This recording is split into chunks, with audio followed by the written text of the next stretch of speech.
சபைக்கு செல்வது ஏன் மிகவும் முக்கியமானது என்று நீங்கள் உணர்ந்தீர்களா? எபிரேயர் 10:25 கூறுகிறது, சபை கூடி வருதலை சிலர் விட்டுவிடுகிறது போல நாமும் விட்டுவிடாமல் ஒருவருக்கொருவர் புத்தி சொல்ல கடவோம்.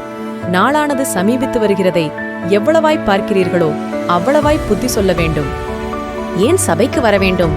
சபை என்பது நாம் ஆவிக்குரிய ரீதியில் வளரவும், நமது சமூகத்தில் ஆதரவை கண்டறியவும், தேவனிடத்தில் நெருங்கி வர ஒரு சிறந்த வாய்ப்பு.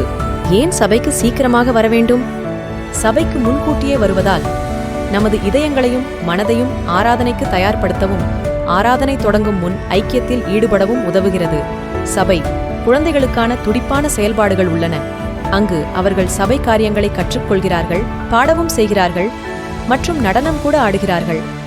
ஒவ்வொரு ஞாயிற்றுக்கிழமையும் எங்கள் சபையில் கர்த்தரை ஆராதிக்க உங்களை அழைக்கிறோம்.